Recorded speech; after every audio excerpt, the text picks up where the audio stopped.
Welcome to solverfy.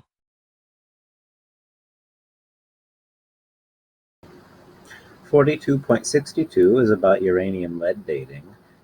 It's a sort of interesting historical note is that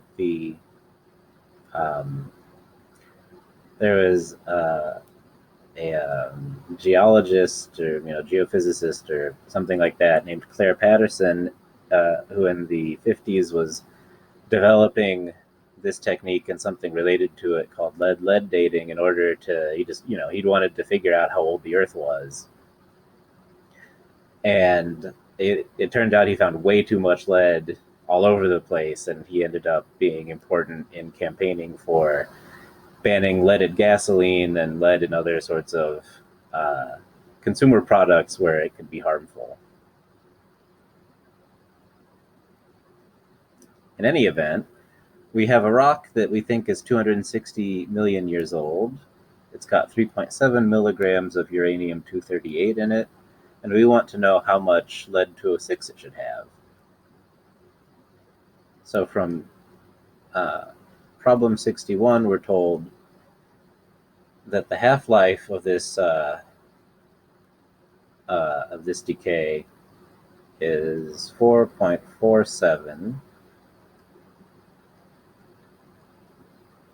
times 10 to the 9th years.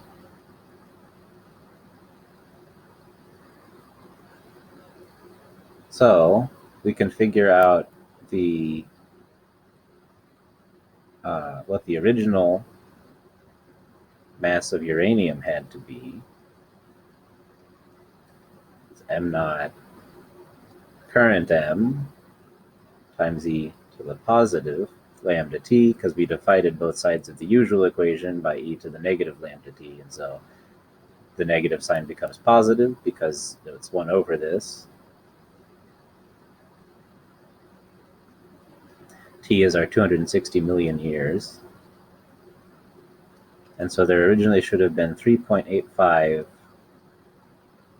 milligrams of lead. I'm sorry, of uranium. So then the mass of lead that was produced is going to be the difference in mass between when the rock started versus now, or the mass of uranium.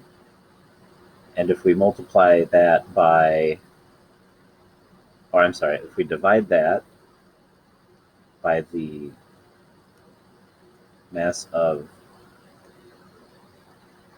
uranium-238, that tells us how many particles or atoms of the lead we should have. And then if we multiply that by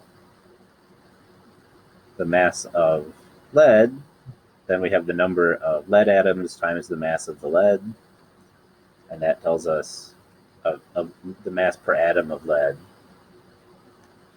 And that tells us how much total lead we should have, and it's 0.132 milligrams.